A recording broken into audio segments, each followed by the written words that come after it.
नमस्कार, स्वागत है आपका। मैं हूं आपके साथ सुमित झा।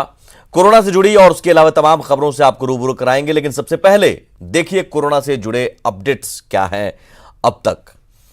सबसे बड़ी बात, आज रात 8 बजे देश को संबोधित करेंगे प्रधानमंत्री नरेंद्र मोदी। जाहिर है इसमें मजदूरों और गांवों पर बात कर सकते हैं पीएम। लॉकडाउन 4.0 के बारे में बता सकते हैं पीएम। क्या आगे भी लॉकडाउन जारी रहेगा, सवाल का जवाब मिलेगा। देश में कोरोना मरीजों की संख्या 70,756 हो गई है। देश में कोरोना से अब तक 2,293 की मौत हो चुकी है। 24 घंटे में 3,604 मरीज बढ़े हैं कोरोना के। 24 घंटे में देश में कोरोना से 87 लोगों की मौत हुई है। और झारखंड की बात करें तो झारखंड के 14 जिलों में कोरोना फैल गया है।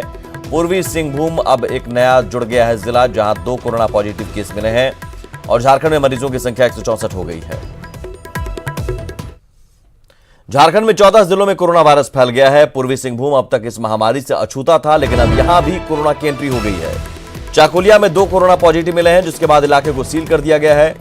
दोनों मरीजों की ट्रैवल हिस्ट्री पश्चिम बंगाल बताई जा रही है।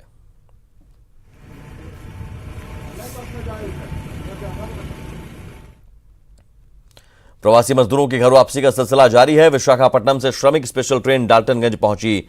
ट्रेन में 22 जिलों के 1,157 मजदूर वापस लौटे। इनमें सबसे ज्यादा 407 मजदूर पलामू के हैं। स्टेशन पर सभी मजदूरों की स्क्रीनिंग की गई, जिसके बाद सभी को उनके गृह जिले में भेजा गया। मजदूरों ने कहा कि विशाखापट्टनम में उनसे ट्रेन का किराया वसूला गया।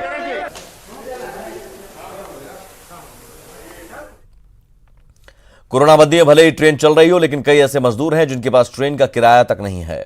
वैसे मजदूर पैदल या फिर साइकिल से ही अपने घर वापसी कर रहे हैं। महाराष्ट्र से गुड्डा पहुंचे 4 मजदूरों ने बताया कि वे साइकिल से 17 दिनों में यहां पहुंचे और अब किसी भी हाल में अपना राज्य छोड़कर नहीं जाएंगे।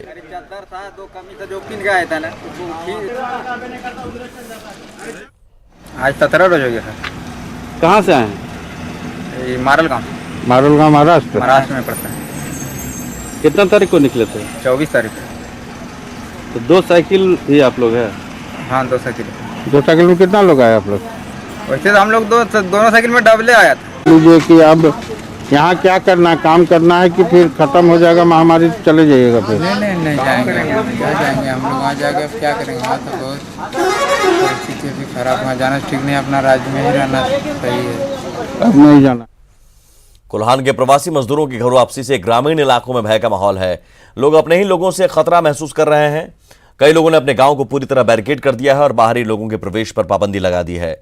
वहीं डॉक्टरों का कहना है कि ग्रामीणों को डरने की जरूरत नहीं है। जो भी प्रवासी बाहर से आते हैं उन्हें होम क्वारंटाइन किया जा रहा है, जिसका मतलब वे किसी से भी मिल नहीं सकते। वहीं कोल्हान के बांध की मुंडा संघ को डीसी ने गांव में निगरानी की जिम्मेवारी सौंपी है और किसी भी खतरे को देखते हुए प्रशासन को अवगत कराने की बात कही है। का जो महामारी फैला हुआ है, जिसके डर से हमारे ये कोल्हान क्षेत्र के जो गांव है, गांव में भी हम लोग मैंने सीमा को सील करके बाहरी व्यक्ति को हम लोग प्रवेश नहीं करने दे रहे थे, क्योंकि जैसा वहाँ पर इतने मौतें हो रही है पूरे विश्व में, तो यहाँ भी किसी तरह से संक्रमित होकर के अगर कोई व्यक्ति प्रवेश कर जाता है तो हमारा गांव में पूरा चपेट में आ जाएगा। ये सोच करके हम लोग बैरिकेडिंग किए हुए थे। घर के भी बाकी सदस्यों से उतना मेल जोल ना रखें, थोड़े से अलग से रहें और 14 दिन के बाद तक अगर मान लिया उनमें कोई भी किसी तरह के लक्षण नहीं आते हैं तो पूरी तरह से वो इस कोरोना के संक्रमण से दूर माने जा सकते हैं। फील्ड में कुछ आशंका रहता है लोगों में कि कहीं गुजरात से आ गए हैं तो कोई इन्फेक्शन हो सकता है, लोगों के पास कोरोना प्रभावित हो सकता है। तो इसीलिए इस जिला का जो परंपरा है, मुंडा मानकी का जो संस्था है उसको काफ़ी रेस्पेक्ट पब्लिक करते हैं। मुंडा जी को खासकर विलेज के एक लीडर के रूप में वो सब लोग देखते हैं, तो उनका काफ़ी अच्छा सहयोग हम लोगों को पूर्व में भी कई सारे योजनाओं में रहा। उसी को आगे बढ़ाते हुए इस बार उनको सोशल डिस्टेंसिंग के लिए एक प्राधिकृत पदाधिकारी के रूप में हम लोग डिजिग्नेशन उनको दिए हैं, सोशल डिस्टेंसिंग ऑफिसर के नाम पे। सरकार दूसरे प्रदेश में फंसे मजदूरों को अपने घर तक लाने का तो काम कर ही रही है, वहीं दूसरी तरफ कोरोना बंदी के दौरान बंद पड़े काम को भी जल्द शुरू करने की तैयारी कर रही है, ताकि प्रवासी मजदूरों को रोजगार मिल सके। सरकार इसके लिए गांव-गांव सर्वे करा रही है और मजदूरों का जॉब कार्ड बनवा रही है, ताकि प्रवासी श्रमिकों को कुछ रोजगार मिल सके। लातेहार में कुल 1336 नए जॉब कार्ड बनाए गए हैं। लॉकडाउन लगने के बाद लोगों में काफ़ी हतोत्साहित हो गए थे। हम लोग सोच रहे थे आखिर ये क्या चीज़ है, लेकिन जब पता चला कि ये कोरोना महामारी के कारण लॉकडाउन लगाया गया है तो हम लोग अभी घर घर जाकर के जो रोज़गार देने का काम किया जा रहा है, आधार जॉब कार्ड जो बनवाया जा रहा है, इससे हम लोग काफ़ी खुश हैं और उम्मीद करते हैं कि आने वाला समय में हम लोग को अच्छा रोज़गार मिलेगा। ग्रामीण मजदूर भाई जो हमारे बाहर से श्रमिक भाई आए हैं, उनके लिए 3 प्रोग्राम लॉन्च किए हैं ताकि वो लोग इसका लाभ उठा सकें। वहीं दूसरी तरफ हम लोगों ने मनरेगा के अंतर्गत भी अभी डोर टू डोर सर्विस कराना शुरू किया है ताकि लोगों के बीच में जो ये जागरूकता हो जाए कि यदि उन्हें काम चाहिए तो हम उनको काम प्रोवाइड कर सकें। उनके घर घर जाकर के हम लोग उनसे डोर टू डोर सर्वे करा रहे हैं। झारखंड सरकार लॉकडाउन के दौरान मजदूरों को प्रदेश से लाने का तो काम कर ही रही है, उसके साथ उन्हें रोजगार दिलाने का भी काम कर रही है। वैसे में झारखंड सरकार का एक पहल शुरू हुआ है जिसमें कि ग्रामीण मजदूर जो बाहर देश से आए हैं या प्रदेश इस देश में ही रह रहे हैं, वैसे लोगों को काम मुहैया कराने के लिए सर्वे करवाया जा रहा है। और वैसा सर्वे करवाया जा रहा है जिसमें कि गांव में जाकर ही मजदूरों का जॉब कार्ड देखा जा रहा है और उनसे उनको काम दिया जा रहा है। हमारे साथ रोजगार सेवक हैं जो सर्वे कर रहे हैं, इनसे बात करना चाहेंगे कि आप किस तरह से क्या सर्वे कर रहे हैं। आज लॉकडाउन के तहत जो काम दिया जाएगा उसको जिस मजदूर का जॉब कार्ड नहीं है उसको जॉब कार्ड निर्गत करके काम उपलब्ध कराने के लिए सर्वे कर रहे हैं। तो जैसा कि जिन मजदूरों के पास जॉब कार्ड नहीं भी है, वैसे मजदूरों को जॉब कार्ड भी मुहैया कराया जा रहा है और उनको काम भी दिलाया जा रहा है। न्यूज़ 18 के लिए लातेहार से विकास तिवारी। कोरोना बंदी के बीच रांची में भोपाल के फंसे 32 लोगों को आज उनके घर रवाना किया गया। राज्य सरकार से विशेष अनुमति के बाद जिला प्रशासन ने सभी को पास निर्गत किए, जिसके बाद उनकी खुशी का ठिकाना नहीं था। ये सभी लोहा के सामान बनाने का काम करते थे और उसी से उनकी रोजी रोटी चलती थी। लेकिन जब कोरोना बंदी का ऐलान हुआ तब उनके पास कोई चारा नहीं था। स्थानीय लोगों ने उन्हें रहने की व्यवस्था की, जिसके बाद वे आज अपने घर को रवाना हो गए।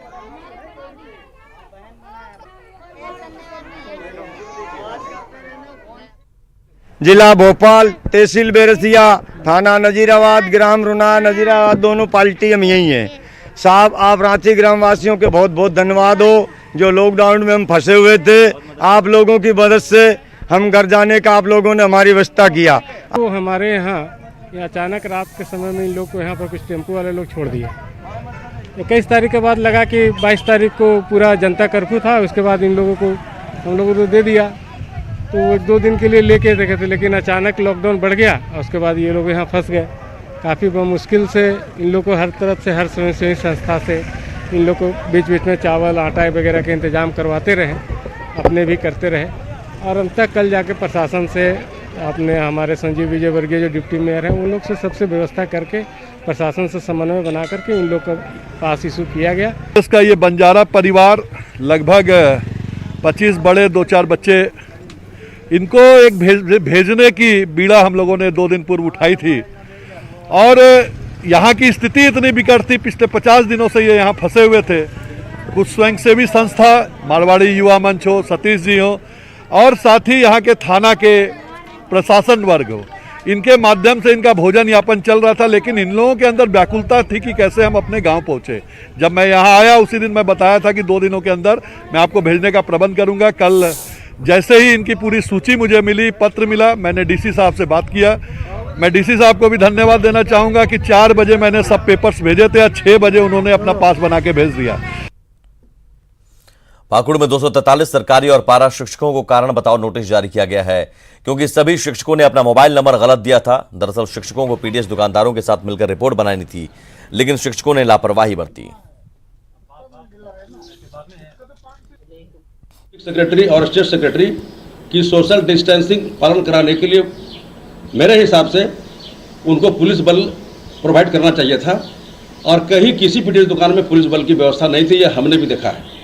और इस तरह का आरोप लगाना मैं समझता हूं कि उचित नहीं है। शिक्षक असल है कि डीएसओ के द्वारा, जिला आपूर्ति पदाधिकारी के द्वारा जो ये डीलर हैं उसके ऊपर जो कार्रवाई हुई है, कहीं न कहीं मेरे शिक्षक भी वहाँ 14 तारीख से प्रतिनियुक्त थे दंडाधिकारी के रूप में, और वहाँ फ्लैंग स्क्वायर के द्वारा यानी जो भी अंचल अधिकारी सीओ साहब, बीडीओ साहब के द्वारा निरीक्षण किया गया तो उसमें देखा गया कि उसमें गड़बड़ी है। बहुत सारे लोग ऐसे वहाँ कंप्लेन किए कि हमको मात्रा सही नहीं मिल रहा है, कहीं जो है सो भंडार पंजी में प्रविष्टि नहीं था।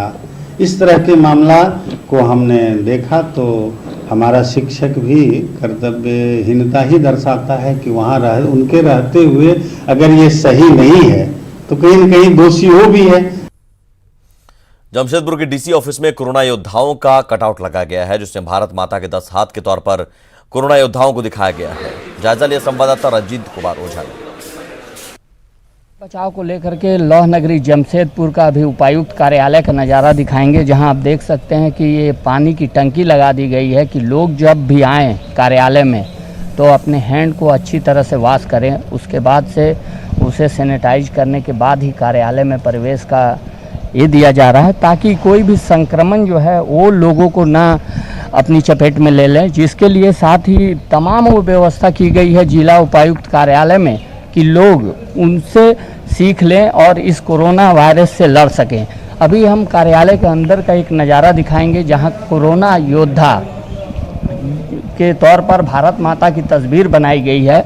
इसमें साफ तौर पर दिखाया गया है कि लॉकडाउन का पालन करें, 2 गज की शारीरिक दूरी बना के रखें और भारत माँ के 10 हाथ दिखाए गए हैं, जिसमें जो इस कोरोना योद्धा जो लिखा गया है, जो लोग इसके जरिए कार्य कर रहे हैं उन्हें उनका एक एक हाथ पर उनका नाम लिखा गया है। जैसे पुरुष डॉक्टर हो, पुरुष पुलिसकर्मी हो, पुरुष सफाई कर्मी हो, पुरुष समाज सेवी हो, पुरुष पत्रकार, साथ ही महिला पत्रकार, महिला समाज सेविका, महिला सफाई कर्मी और महिला पुलिसकर्मी और महिला डॉक्टरों को भी दिखाया गया है। और एक नज़ारा हम और दिखाएंगे कि आप नीचे देख सकते हैं कि अब डरो मत, मेरे जाने का समय आ गया है।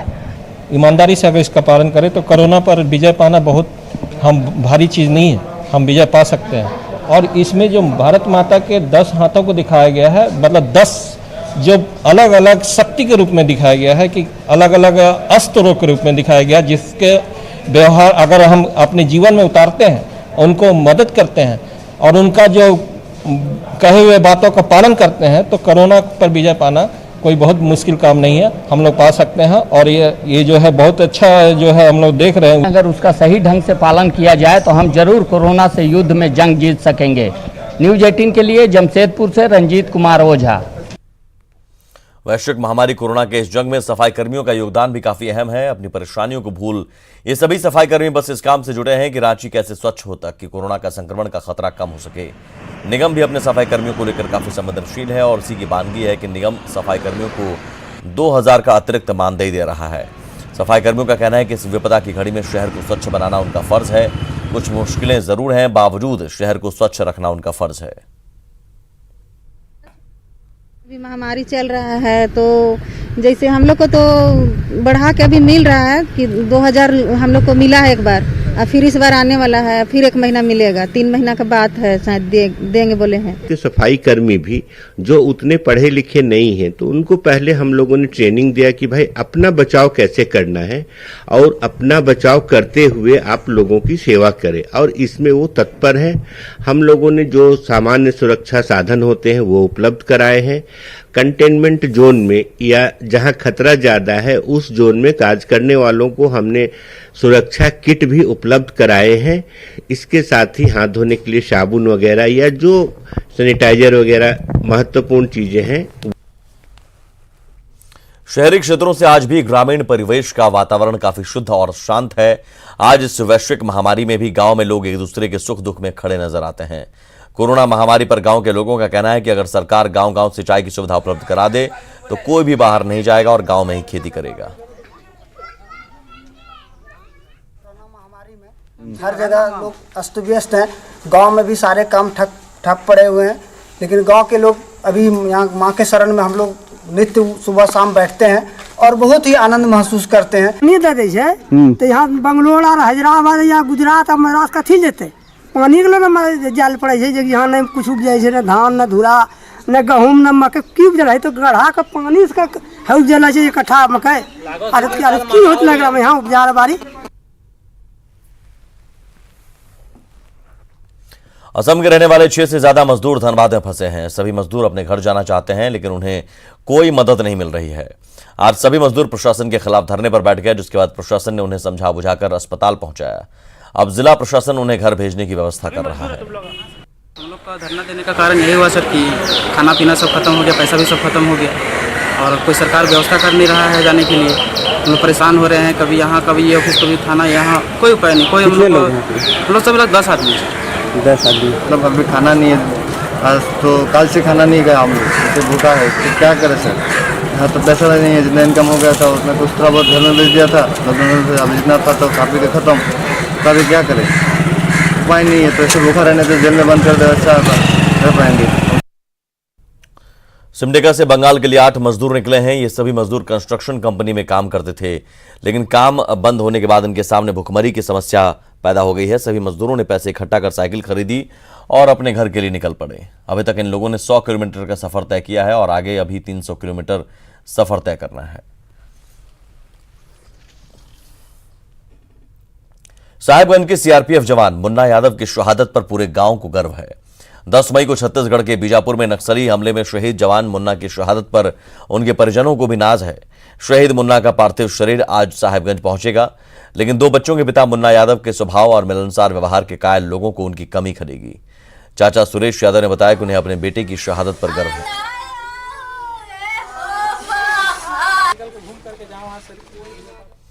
दिन के बाद लौटने के वक्त वो पैदल अपने पार्टी के साथ चल रहे थे और उसी में घटना घटी।